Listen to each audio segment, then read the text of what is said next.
My self Nandini study point में आप सभी का स्वागत है। फ्रेंड्स, आज का जो मेरा टॉपिक है वो है common sonographic abnormalities and incidents of live birth. Previous मेरी ऐसी कई सारी वीडियोस हैं जो कि इस पे बनी है कि अगर आपकी प्रेगनेंसी है तो आपको कौन कौन से टेस्ट कराने चाहिए।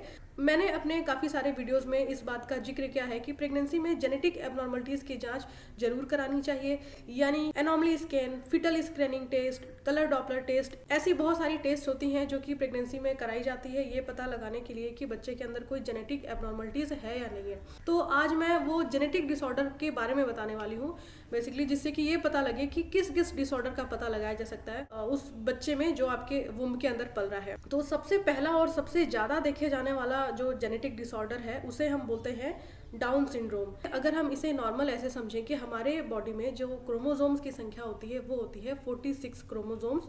हर ह्यूमन बॉडी के अंदर 23 पेयर ऑफ क्रोमोसोम्स पाए जाते हैं, और वहीं अगर हम सिंगल क्रोमोसोम्स की बात करें तो 46 क्रोमोसोम यानी कि 46 क्रोमोसोम्स पाए जाते हैं। और अगर कोई भी एक क्रोमोसोम्स एबनॉर्मल निकल जाए या ज़्यादा हो जाए या कम हो जाए, जैसे 46 के बजाय 47 हो जाए या 46 के बजाय 45 हो जाए, तो ऐसे जो एबनॉर्मलिटीज़ होती है क्रोमोसोम्स की वो बहुत सारी विकृतियां अपने साथ लाती हैं, यानी कि बहुत सारी एबनॉर्मलिटीज़ लेके आती हैं। कई बारी कुछ ऐसे पेरेंट्स होते हैं जो कि प्रेगनेंसी के दौरान नहीं जांच करा पाते हैं, तो उनको क्या है कि वो जब बच्चा पैदा होता है तो उसके बाद पता चलता है कि बच्चे में क्या क्या विकृतियां हैं, यानी कि क्या क्या एबनॉर्मलिटीज़ है। तो सबसे पहली चीज़ मैं ये बताऊंगी कि जो डाउन सिंड्रोम है, जो कि 21 क्रोमोसोम्स का डिसऑर्डर होता है, अगर ये किसी भी बच्चे में देखा जाए या बर्थ के बाद किसी बच्चे में देखा जाए, ट्राइसोमी यानी कि जो 21 नंबर का क्रोमोसोम है, अगर उसमें कोई एबनॉर्मलिटीज पाई जाती है आफ्टर बर्थ या फिर बर्थ के पहले यानी कि यूट्रस के अंदर ही ड्यूरिंग सोनोग्राफी, तो क्या क्या सिम्टम्स होते हैं एक के बाद एक आपको आपकी स्क्रीन पे सारे इमेजेस के साथ पुट करूंगी मैं, जिससे कि आप इजीली समझ पाएं कि इस तरीके का बच्चा अगर वुम में है या बाहर है तो उसे हम बोलते हैं डाउन सिंड्रोम वाला बच्चा,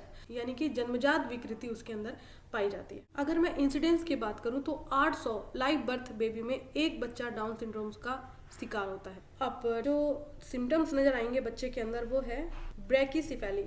ब्रैकीसिफेली में आप देख पा रहे हो ये इमेज, बैक साइड से फ्लैट हेड जैसी कंडीशन दिखती है बच्चे के अंदर। ऐसा अगर हेड दिख रहा है, या तो वो बच्चे में जन्म के बाद ऐसी विकृति दिख रही है, या तो कई बार होता है कि अल्ट्रासाउंड के दौरान ही डॉक्टर पता कर लेते हैं, तो ऐसा बच्चा जो है वो जन्म नहीं ले पाता, उसके पहले ही प्रेगनेंसी को टर्मिनेट कर दिया जाता है। वहीं सेकंड है प्रोट्रूडिंग टंग, की तरफ क्या है बच्चे का जीभ निकला हुआ है, तो ऐसे जो लक्षण हैं वो डाउन सिंड्रोम वाले बच्चों में देखे जाते हैं। एंड थर्ड आप देख पा रहे हो अपने स्क्रीन पे ब्रॉड नेजल ब्रीज, यानी कि जो नाक है वो काफ़ी चिपटी और काफ़ी चौड़ी दिखाई देगी जैसा आप देख रहे हो। एंड फोर्थ इमेज आपको शो हो रहा है स्मॉल लो सेट ईयर, आप ये एबनॉर्मलिटीज भी देख पा रहे होगे, ईयर जो है वो नीचे के साइड से हो रहा है, ठीक है। एंड फिफ्थ टाइप का जो सिम्टम है वो है शॉर्ट फिंगर्स, मतलब कि उंगलियां जो है वो छोटी छोटी होंगी, शॉर्ट होंगी या संख्या में एक दो कम हो सकती हैं। एंड 6 नंबर जो है सिम्टम वो है कैटरेक्ट। कैटरेक्ट में क्या होगा, ओपेसिटी ऑफ लेंस, यानी कि लेंस जो है वो थोड़ी सी चौड़ी दिखाई देगी, जो हमारा प्यूपिल होता है वो चौड़ा दिखाई देगा डाउन सिंड्रोम वाले बच्चों के अंदर। फ्रेंड्स, ये तो एक एबनॉर्मलिटीज मैंने बता दी डाउन सिंड्रोम, जो कि 800 लाइव बर्थ बच्चे में से एक बच्चे में ये देखने को मिलता है डाउन सिंड्रोम, और ये क्या है, जेनेटिक डिसऑर्डर है। वहीं पे मैं बात करती हूँ जो इससे सेकंड नंबर का एक जेनेटिक डिसऑर्डर है, जैसे कि बोलते हैं एडवर्ड सिंड्रोम, जो कि 8000 लाइव बर्थ बच्चों में से एक बच्चे में ये देखने को मिलता है, क्या, एडवर्ड सिंड्रोम, और ये होता है 18 नंबर क्रोमोसोम से। अगर 18 नंबर की क्रोमोसोम्स अच्छी नहीं है या डिफेक्ट है तो ये एडवर्ड सिंड्रोम जो है बच्चे के अंदर देखने को मिलेगा। एडवर्ड सिंड्रोम के जो सिम्टम्स हैं वो भी आपको एक के बाद एक स्क्रीन के ऊपर दिखाई देंगे। फर्स्ट है कार्डियक डिफेक्ट, जिसे हम बोलते हैं वेंट्रिकुलर सेप्टल डिफेक्ट, VSD, या आर्ट्रियल सेप्टल डिफेक्ट। तो ये सारे जो कार्डियक एबनॉर्मलिटीज होते हैं बच्चे के अंदर, ये किसमें देखे जाते हैं, एडवर्ड सिंड्रोम के अंदर। सेकंड है choroid plexus cyst, choroid plexus cyst या कोरॉइड प्लेक्सस ट्यूमर। इसमें क्या होता है, जो एक CSF होता है, हमारे ब्रेन में एक फ्लूइड होता है, स्पाइनल कॉर्ड में फ्लूइड होता है जिसे हम बोलते हैं CSF, सेरिब्रो स्पाइनल फ्लूइड। तो ये सेरिब्रो स्पाइनल फ्लूइड का फॉर्मेशन कौन करता है, कोरॉइड प्लेक्सस।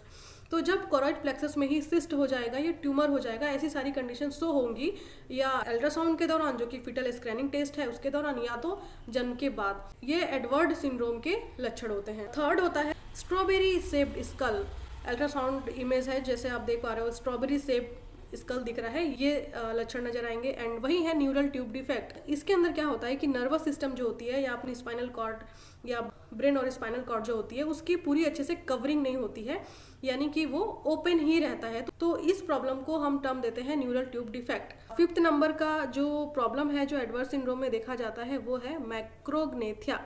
माइक्रोग्नेथिया में आप ये इमेज फिर से मैं पुट कर रही हूँ, अब बड़ा इजी होगा आपको इमेज के साथ देखना समझना।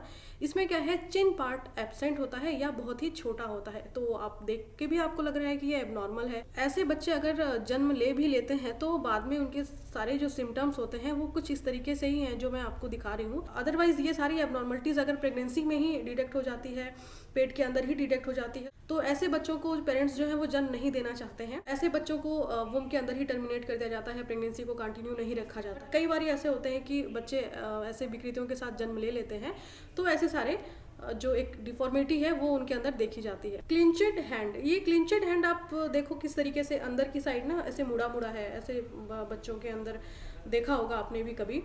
एंड ओवरलैपिंग ऑफ फिंगर, ये भी आप इमेज देख पा रहे हो, ओवरलैपिंग ऑफ फिंगर, इस तरीके की फिंगर होती है बच्चे के अंदर। 8th नंबर का है रॉकर बॉटम फिट, इस तरीके से पैर आप देख रहे हो, रॉकर बॉटम फिट, ये भी एडवर्स सिंड्रोम के सिम्टम है। एंड 9 नंबर जो है वो है इंट्रा यूट्राइन ग्रोथ रिटार्डेशन, यानी कि बच्चे का ग्रोथ यूट्रस में उतना अच्छे से नहीं होगा जितना नॉर्मल होना चाहिए। तो फ्रेंड्स ये सारे थे एबनॉर्मलिटीज किसके, एडवर्स सिंड्रोम यानी कि 18 नंबर ऑफ क्रोमोसोम्स के। अब हम आते हैं अपने 3rd नंबर के जेनेटिक डिसऑर्डर का, जिसका नाम है पटाउ सिंड्रोम, और ये होता है 13 नंबर क्रोमोसोम्स के अफेक्टेड होने की वजह से। इसमें भी जो सिम्टम्स हैं वो कहीं ना कहीं डाउन सिंड्रोम और एडवर्स सिंड्रोम से मिलते जुलते होंगे। इसमें जो कॉमन है सिम्टम वो तो डाउन सिंड्रोम एडवर्स सिंड्रोम में है ही, बट जो डिफरेंट है वो मैं पहले बता देती हूँ। डिफरेंट इसमें ये है कि फेशियल क्लैफ्ट आएगा, यानी कि जो एक क्लैफ्ट पैलेट और क्लैफ्ट लिप आपने देखा होगा, इस तरीके से जो इमेज आपके स्क्रीन पे दिख रहा है, ये वाले जो बच्चे होते हैं वो पटाउ सिंड्रोम के अंदर आते हैं। इसमें भी देखें तो बहुत सारे सिम्टम कॉमन है, जैसे कार्डियक डिफेक्ट्स जो मैंने उसमें भी बताए थे आपको एडवर्स सिंड्रोम के अंदर, microcephaly, neural tube defect, intrauterine growth retardation, holoprosencephaly, rocker bottom feet जो कि एडवर्स सिंड्रोम में भी देखा गया था। तो ऐसे सारे जो एबनॉर्मलिटीज है वो आती है किसमें, पटाउ सिंड्रोम के अंदर। फ्रेंड्स ध्यान रखने वाली बात ये है कि ये जितने भी मैंने एबनॉर्मलिटीज बताई है, जरूरी नहीं है कि ऐसे बच्चे जन्म लेने के बाद ही उनके अंदर ये सारी विकृतियां दिखाई देती हैं कि बच्चे के अंदर फुट ऐसा है, बच्चे के अंदर हैंड जो है वो इस तरीके से है, आंखें ऐसी हैं, लिप का जो बनावट है वो ऐसा है, हेड ऐसा है। ये सारी चीज़ें जो हैं वो ज़रूरी नहीं है कि जन्म के बाद जब बच्चा बड़ा होता है तभी देखा जाता है, नहीं।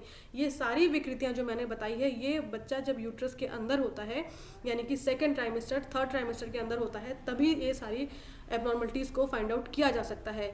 कौन कौन से टेस्ट से, anomaly scan, fetal doppler test and fetal screening test से ही ये सारी जो है प्रॉब्लम को पता लगाया जा सकता है। जरूरी नहीं है कि ऐसे एबनॉर्मलिटीज के साथ बच्चा आपको मिले ही, तो ये सारी एबनॉर्मलिटीज को अल्ट्रासाउंड के द्वारा ही पता लगाया जा सकता है। तो इसीलिए इसे हम जेनेटिक डिसऑर्डर के साथ साथ कॉमन सोनोग्राफिक एबनॉर्मलिटीज के नाम से भी जानते हैं। तो बहुत ही जरूरी है आपका प्रेगनेंसी के अंदर ये सारी जांच कराना अपने बच्चे के लिए, अगर आप हेल्दी बच्चा चाहते हैं तो। आशा करती हूँ कि आपके लिए मेरी ये वीडियोस काफी हेल्पफुल रही होंगी। फ्रेंड्स सपोर्ट करना, आपके सपोर्ट से ही मैं और अच्छा कर पाऊंगी, और भी ज्यादा जानकारी जो है वो इस चैनल के माध्यम से आप तक पहुंचाने की कोशिश करूंगी। तो अभी के लिए बस इतना ही, फिर मिलेंगे ऐसे ही इंपॉर्टेंट टॉपिक के साथ। तब तक के लिए टेक केयर, बाय बाय।